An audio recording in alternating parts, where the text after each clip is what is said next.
Hello नमस्ते, कैसे हैं आप लोग। स्वागत है हमारे चैनल पर। तो हमारे चैनल पे डेली एमसीक्यू प्रैक्टिस कराई जाती है 9 PM पर। तो जो भी स्टूडेंट्स एग्ज़ाम्स की तैयारी कर रहे हैं वो हमारे चैनल से जुड़कर अपनी तैयारी को सुनिश्चित करें। क्वेश्चन नंबर फर्स्ट है, समूह के विशेष मदों के आपतन की गणना सम्मिलित है। ए ऑप्शन है व्यक्ति अध्ययन केस स्टडी, बी ऑप्शन है विषय विश्लेषण कंटेंट एनालिसिस, सी ऑप्शन है ए और बी दोनों, डी ऑप्शन है उपयुक्त में से कोई नहीं। तो इसका करेक्ट ऑप्शन क्या होगा? समूह के विशेष मदों के आपतन की गणना सम्मिलित है। क्या सम्मिलित है? तो समूह के विशेष मदों के आपतन की गणना में क्या सम्मिलित होता है? विषय विश्लेषण। ठीक है, तो क्वेश्चन नंबर फर्स्ट का क्या करेक्ट ऑप्शन हो जाएगा? बी ऑप्शन हमारा यहाँ पे क्या हो जाएगा? करेक्ट। फिर हम चलते हैं नेक्स्ट क्वेश्चन पर। मोस्ट इम्पॉर्टेंट क्वेश्चन है, यह एग्जाम में आपको देखने को अवश्य ही मिलेगा। क्वेश्चन नंबर 2 है, ऐतिहासिक शोध की एक पद्धति जिसमें जीवित व्यक्तियों की स्मृतियों का संग्रह किया जाता है को कहा जाता है। क्या कहा जाता है?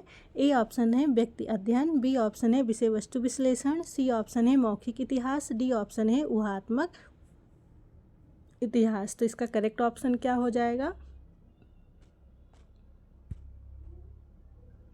कि ऐसी जो है ऐतिहासिक शोध की एक ऐसी पद्धति जिसमें क्या किया जाता है कि जीवित व्यक्तियों की जो स्मृतियां हैं उसको क्या किया जाता है? कलेक्ट, संग्रह किया जाता है। तो ऐसे अध्ययन को क्या कहा जाता है?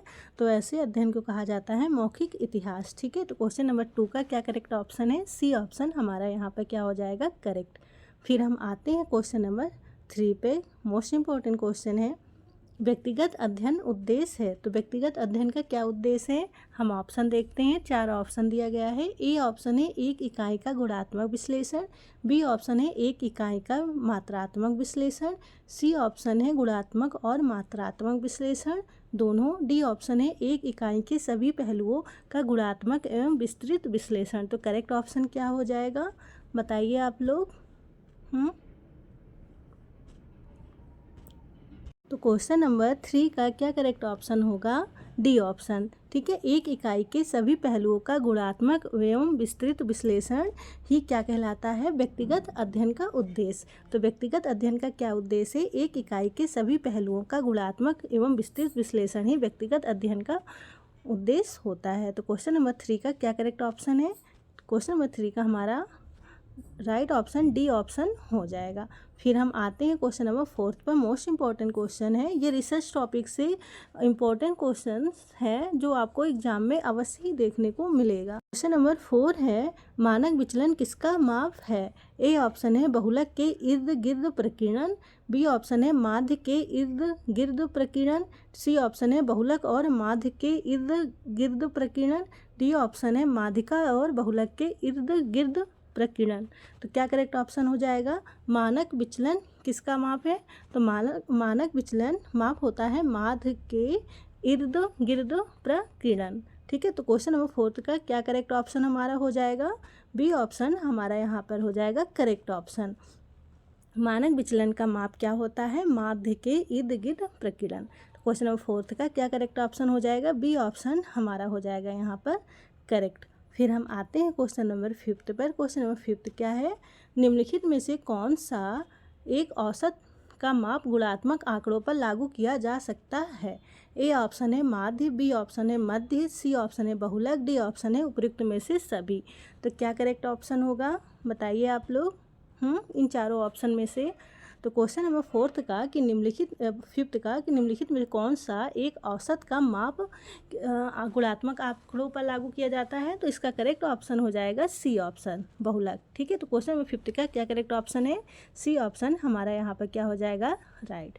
फिर हम आते हैं क्वेश्चन नंबर 6 पर। मोस्ट इम्पॉर्टेंट क्वेश्चन है, जनगणना किसका उदाहरण है? ए ऑप्शन है व्याख्यात्मक शोध का, बी ऑप्शन है अन्वेषणात्मक शोध का, सी ऑप्शन है विवरणात्मक शोध का, डी ऑप्शन है नैदानिक शोध का। तो करेक्ट ऑप्शन क्या हो जाएगा? जनगणना किसका उदाहरण है? तो जनगणना उदाहरण होता है कैसा? क्या करेक्ट ऑप्शन होगा? मोस्ट इम्पॉर्टेंट क्वेश्चन है यह। तो इसका करेक्ट ऑप्शन हो जाएगा सी ऑप्शन। ठीक है, डिस्क्रिप्टिव। तो क्वेश्चन नंबर 6 का क्या करेक्ट ऑप्शन है? बी ऑप्शन की जनगणना विवरणात्मक शोध है, डिस्क्रिप्टिव रिसर्च माना जाता है। तो क्वेश्चन नंबर 6 क्या क्या करेक्ट ऑप्शन है? सी ऑप्शन हमारा हो जाएगा यहाँ पर करेक्ट। फिर हम आते हैं क्वेश्चन नंबर 7 पर।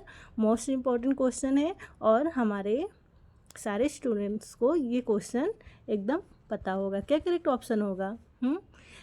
किसके बारे में यह कहा जाता है कि उसने यूएसए में मतलब अमेरिका में एक स्ट्रीट कॉर्नर सोसाइटी के अध्ययन में सहभागी अवलोकन विधि का प्रयोग किया था? तो करेक्ट ऑप्शन क्या होगा? ए ऑप्शन है बी मेलानोव्स्की, बी ऑप्शन है WF वाइट, सी ऑप्शन है पाल F लाजार्स फील्ड, डी ऑप्शन है RK मर्टन।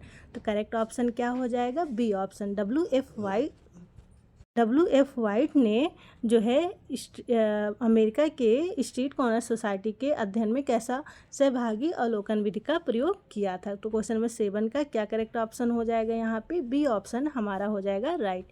ये क्वेश्चन हमारे सारे स्टूडेंट को पता है, ये एकदम बेसिक क्वेश्चन से कई बार रिपीटेटिव क्वेश्चन हो चुका है। तो क्वेश्चन नंबर 7 का बी ऑप्शन हमारा क्या हो जाएगा? करेक्ट। फिर हम आते हैं क्वेश्चन नंबर 8 पे। मोस्ट इम्पॉर्टेंट क्वेश्चन है यह। निम्नलिखित में से किसने पहली बार भारत में एक औद्योगिक नगर का सर्वेक्षण किया तथा सांख्यिकी अवधारणाओं और साधनों का प्रयोग किया? तो करेक्ट ऑप्शन क्या होगा? ए ऑप्शन है DN मजूमदार, बी ऑप्शन है MN श्रीनिवास, सी ऑप्शन है VS डिसूजा, डी ऑप्शन है SC दुबे। तो करेक्ट ऑप्शन क्या हो जाएगा? निम्नलिखित में किसने पहली बार भारत में औद्योगिक नगर का सर्वेक्षण किया तथा सांख्यिकी अवधारणाओं का साधनों का प्रयोग किया? तो इसका करेक्ट ऑप्शन क्या हो जाएगा? A option. यहाँ पे क्या करेक्ट ऑप्शन होगा? DN मजूमदार महोदय ने जो है भारत में पहली बार औद्योगिक जो नगर है उसका क्या किया था? सर्वे किया था। ठीक है, और किसके आधार पर? सांख्यिकी अवधारणाओं और साधनों का प्रयोग इसमें किया था। मोस्ट इम्पॉर्टेंट क्वेश्चन है, आप लोग जो है इसे अच्छे से याद कर लीजिए। तो क्वेश्चन नंबर 8 का क्या करेक्ट ऑप्शन होगा? ए ऑप्शन हमारा यहाँ पे हो जाएगा करेक्ट। फिर हम आते हैं क्वेश्चन नंबर 9 पर। क्वेश्चन नंबर 9 क्या है?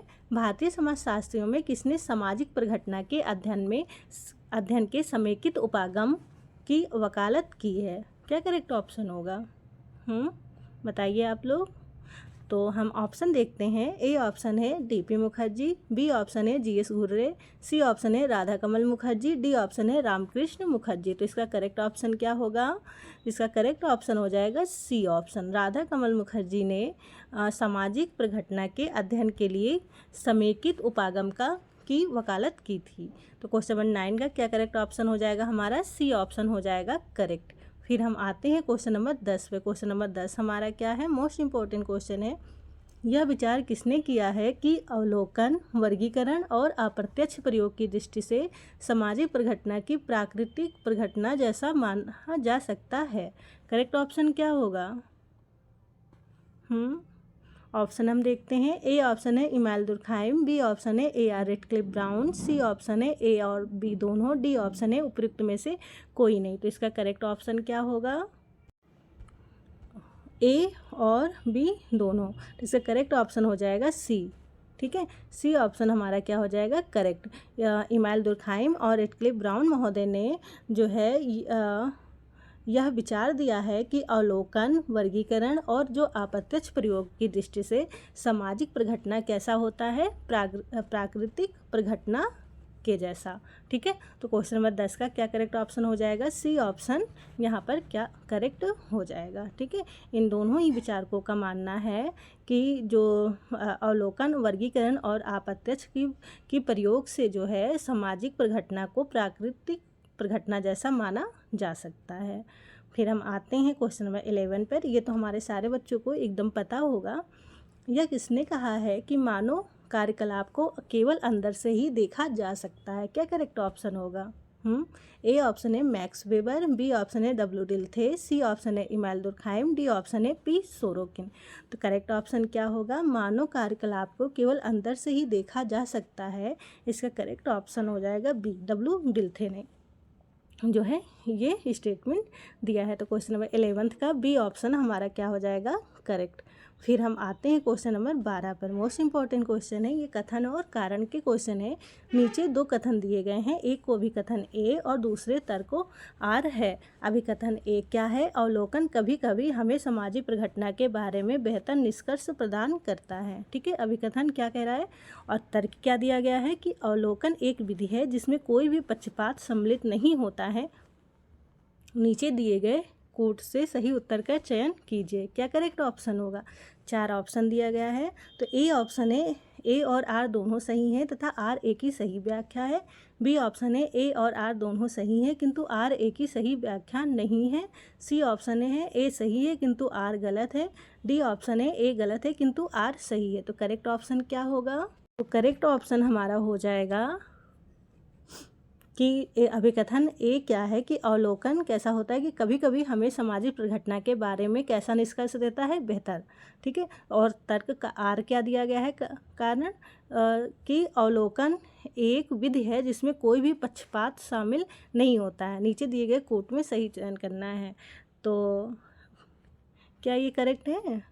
तो ये दोनों ही करेक्ट है, लेकिन जो है यह आर जो है ए की सही व्याख्या नहीं है। ठीक है, तो इस तरह से क्वेश्चन नंबर बी जो है यहाँ पर क्या हो जाएगा? Correct option. क्वेश्चन नंबर 12 का बी ऑप्शन हमारा हो जाएगा करेक्ट। फिर हम आते हैं क्वेश्चन नंबर 13 पर। क्वेश्चन नंबर 13 हमारा क्या है?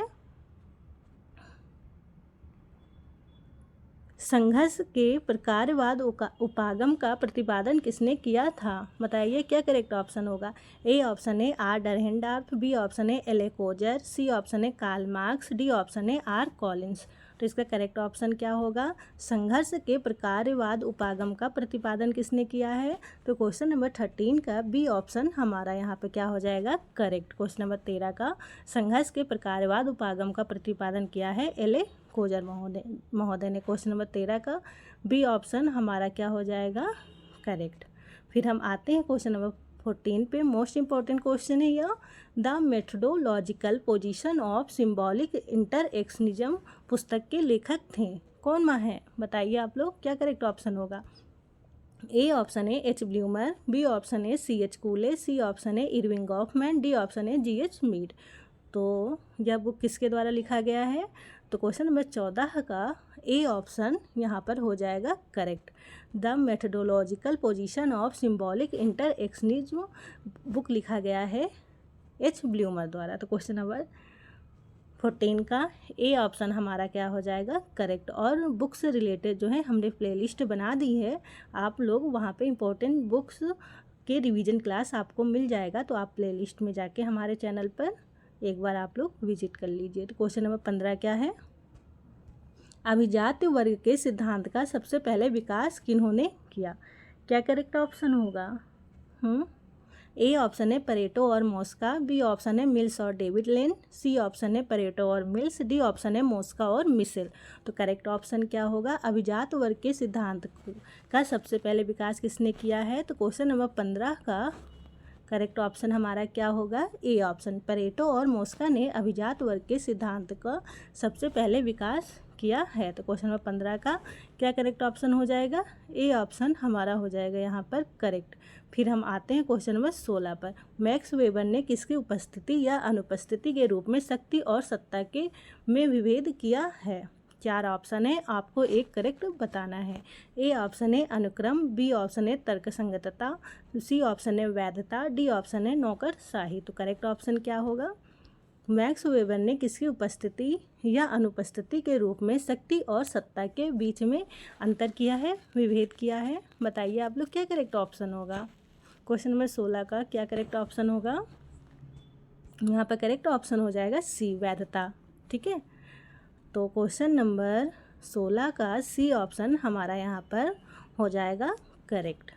फिर हम आते हैं क्वेश्चन नंबर 17 पर। मोस्ट इंपॉर्टेंट क्वेश्चन है, यह आप लोगों को पता होगा। क्वेश्चन नंबर 17 है, द जनरलाइज्ड अदर की संकल्पना के प्रवर्तक थे। कौन है? ए ऑप्शन है G H Mead, B option है वी परेटो, सी ऑप्शन है एच ब्लूमर, डी ऑप्शन है उपयुक्त में से कोई नहीं। तो करेक्ट ऑप्शन क्या होगा? तो क्वेश्चन नंबर 17 का करेक्ट ऑप्शन हो जाएगा जी एच मीड महोदय। तो क्वेश्चन नंबर 17 का ए ऑप्शन हमारा हो जाएगा करेक्ट। मोस्ट इंपॉर्टेंट तो यह क्वेश्चन है क्वेश्चन नंबर 18, ट्रोबियांड आइसलैंडर्स का अध्ययन किसने किया है। 4 ऑप्शन है। ए ऑप्शन है A.R. ब्राउन, बी ऑप्शन है बी मेलानोव्स्की, सी ऑप्शन है जेम्स फ्रेजर, डी ऑप्शन है इमाइल दुर्खाइम। तो ट्रोबियांडा जो आइसलैंडर्स हैं इनका अध्ययन किसने किया था, क्या करेक्ट ऑप्शन होगा। तो इसका करेक्ट ऑप्शन हो जाएगा बी ऑप्शन मेलानोव्स्की। बी मेलानोव्स्की ने ट्रोबियांडा आइसलैंडर्स का अध्ययन किया है। तो क्वेश्चन नंबर 18 का क्या करेक्ट ऑप्शन होगा, बी। और रेडक्लिफ ब्राउन ने कहाँ पे अध्ययन किया था, तो इनका हो जाएगा अंडमान निकोबार द्वीप समूह, ठीक है। और जेम्स फ्रेजर की कौन सा बुक बहुत फेमस है, द गोल्डन बाव, ठीक है। मोस्ट इम्पोर्टेंट ये क्वेश्चन है। और इमाइल दुर्खाइम ने किस जनजाति का अध्ययन किया है, अरुंटा जनजाति का, ठीक है। तो क्वेश्चन नंबर 18 का करेक्ट ऑप्शन क्या हो जाएगा, बी ऑप्शन, ठीक है। फिर जैसे जैसे हमारे जो है व्यूवर्स बढ़ते जाएंगे, हम जो है क्वेश्चन से जो ऑप्शन है उससे भी रिलेटेड क्वेश्चन सॉल्व करेंगे। तो जहाँ पे क्वेश्चंस जो होगा डिकोड करने वाला, तो हम अवश्य ही उसे डिकोड करेंगे। फिर हम आते हैं क्वेश्चन नंबर 19 पे। क्वेश्चन नंबर 19 क्या है, स्वतः साधक भविष्योक्ति की संकल्पना की व्याख्या किसने की थी। क्या होगा करेक्ट ऑप्शन, ए ऑप्शन है मैक्स वेबर, बी ऑप्शन है टी पार्सन, सी ऑप्शन है आर.के. मर्टन, डी ऑप्शन है उपयुक्त में से कोई नहीं। तो करेक्ट ऑप्शन क्या होगा, स्वतः साधक भविष्योक्ति की संकल्पना किसने की थी, इसकी व्याख्या आर.के. मर्टन महोदय ने। तो क्वेश्चन नंबर 19 का करेक्ट ऑप्शन क्या हो जाएगा, सी ऑप्शन हमारा यहाँ पर करेक्ट हो जाएगा। और मैक्स वेबर ने कौन सा कॉन्सेप्ट दिया है, नौकरशाही, और कौन सा कॉन्सेप्ट दिया है इन्होंने, ब्यूरोक्रेसी। और टी पार्सन्स की फेमस बुक कौन सी है, द सोशल सिस्टम, ठीक है। आप लोग उनसे जुड़े हुए जितने भी, क्योंकि एक थिंकर ने कई सारे कॉन्सेप्ट और बुक्स लिखे हुए हैं, तो आप लोग जो है उससे रिलेटेड क्वेश्चंस और कॉन्सेप्ट ज़रूर याद करते जाइए। जैसे ही आप थिंकर देखें आपके दिमाग में आ जाए कि इन्होंने कौन सा कॉन्सेप्ट दिया है, कहाँ पर इन्होंने अध्ययन किया है, और कौन सी बुक लिखी है, ठीक है। इनका इस समाजशास्त्र में योगदान क्या है, ये सारी ही चीज़ें आप पढ़ते जाएंगे तो सारी ही चीज़ें आपको क्लियर होती जाएगी। आपको जो है परेशान होने की ज़रूरत नहीं है, बस आपको पढ़ने की ज़रूरत है। आप पढ़ते जाइए, आपके माइंड में जितने भी प्रश्न हैं वह स्वतः ही हल होते जाएगा। क्वेश्चन नंबर 20 क्या है, इमाइल दुर्खाइम के लिए नैतिक घनत्व का अर्थ है। तो जो इमाइल दुर्खाइम है इनके लिए नैतिक घनत्व क्या है, ए ऑप्शन है व्यक्तियों की संख्या में मात्र वृद्धि, बी ऑप्शन है नैतिक रूप से कार्य कर रहे व्यक्ति, सी ऑप्शन है संयम अनुभव करने वाले व्यक्ति, डी ऑप्शन है व्यक्तियों के बीच अधिक अंतर क्रिया। तो करेक्ट ऑप्शन क्या होगा, इमाइल दुर्खाइम के लिए नैतिक घनत्व का क्या अर्थ है। तो इमाइल दुर्खाइम के लिए नैतिक घनत्व का अर्थ होता है व्यक्तियों के बीच क्या होना चाहिए, अधिक अंतर क्रिया। तो क्वेश्चन नंबर 20 का क्या करेक्ट ऑप्शन हो जाएगा, डी ऑप्शन हमारा हो जाएगा यहाँ पर करेक्ट। फिर हम आते हैं क्वेश्चन नंबर 21 पे, निम्नलिखित में से किसने सामाजिक व्यवस्था में प्रगामी विकास की प्रक्रिया में गतिमान संतुलन की बात की है। क्या करेक्ट ऑप्शन होगा, ए ऑप्शन है टी पार्सन्स, बी ऑप्शन है मैक्स वेबर, सी ऑप्शन है आर.के. मर्टन, डी ऑप्शन है बी मेलानोव्स्की। तो निम्नलिखित में से किसने सामाजिक व्यवस्था में प्रगामी विकास की प्रक्रिया में गतिमान संतुलन की बात की है। तो क्वेश्चन नंबर 21 का करेक्ट ऑप्शन क्या हो जाएगा, ए टी पार्सन्स महोदय ने। तो फिर हम आते हैं क्वेश्चन नंबर 22 पे, मोस्ट इम्पॉर्टेंट क्वेश्चन है यह, निम्नलिखित में से किसने नातेदारी संरचनाओं के अपने अध्ययन में यांत्रिक और सांख्यिकी प्रतिरूप प्रस्तुत किए हैं। क्या करेक्ट ऑप्शन होगा, ए ऑप्शन है C Levi straws, B option है जेम्स फ्रेजर, सी ऑप्शन है A.R. Radcliffe Brown, D option है एस.एफ. नाडेल। तो करेक्ट ऑप्शन क्या होगा, निम्नलिखित में से किसने नातेदारी संरचनाओं के अपने अध्ययन में यांत्रिक और सांख्यिकी प्रतिरूप प्रस्तुत किए हैं। तो इसका करेक्ट ऑप्शन हो जाएगा ए सी लेवी स्ट्रॉस महोदय ने। तो क्वेश्चन नंबर 22 का क्या करेक्ट ऑप्शन होगा, ए ऑप्शन हमारा हो जाएगा यहाँ पर करेक्ट। फिर हम आते हैं क्वेश्चन नंबर 23 पे, निम्नलिखित में से कौन इस विचार का समर्थन करते हैं कि सामाजिक संरचना लगभग स्थिर और अपरिवर्तनीय है, जबकि इसका गुणात्मक स्वरूप कैसा होता है? गतिशील और परिवर्तनीय। क्या करेक्ट ऑप्शन होगा बताइए आप लोग।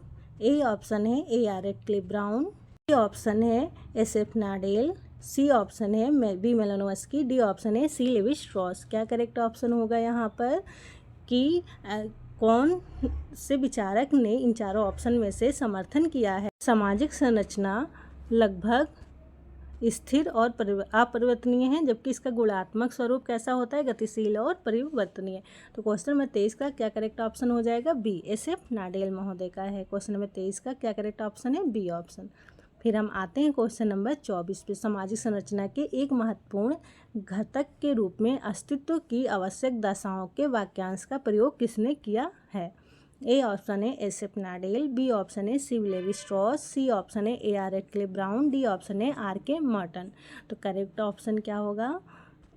ये जो कॉन्सेप्ट अस्तित्व की आवश्यक दशाओं का वाक्यांश जैसा कॉन्सेप्ट किसने दिया है, किसने प्रयोग किया है सामाजिक संरचना के महत्वपूर्ण घटक के रूप में? क्या करेक्ट ऑप्शन होगा? क्वेश्चन नंबर 24 का क्या करेक्ट ऑप्शन हो जाएगा? C option. ठीक है, ए आर रेडक्लिफ ब्राउन महोदय का यह स्टेटमेंट है। ठीक है, क्वेश्चन नंबर 24 का सी ऑप्शन ये कॉन्सेप्ट हो जाएगा रेडक्लिफ ब्राउन महोदय का। फिर हम आते हैं क्वेश्चन नंबर 25 पे। क्वेश्चन नंबर 25 हमारा क्या है? निम्नलिखित में से कौन सा विचार सामाजिक परिवर्तन का सबसे प्राचीन विचार है? ए ऑप्शन है चक्रीय, बी ऑप्शन है रैखिक, सी ऑप्शन है उद्विकासवादी, डी ऑप्शन है द्वंद्वात्मक। तो करेक्ट ऑप्शन क्या होगा? निम्नलिखित में से ऐसे कौन से विचारक हैं जो सामाजिक परिवर्तन के सबसे प्राचीन विचार है? तो क्या होगा करेक्ट ऑप्शन? तो इसका करेक्ट ऑप्शन हो जाएगा उद्विकासवादी। तो क्वेश्चन नंबर 25 का क्या करेक्ट ऑप्शन होगा? सी ऑप्शन हमारा हो जाएगा करेक्ट। ठीक है, फिर हम मिलते हैं नेक्स्ट वीडियो में, और आप लोग लाइक, सब्सक्राइब और शेयर अवश्य करें, और हमारे टेलीग्राम लिंक से जुड़े। थैंक्स फॉर वॉचिंग, और आप अपना प्यारा सा कमेंट अवश्य ही करें। Thank you.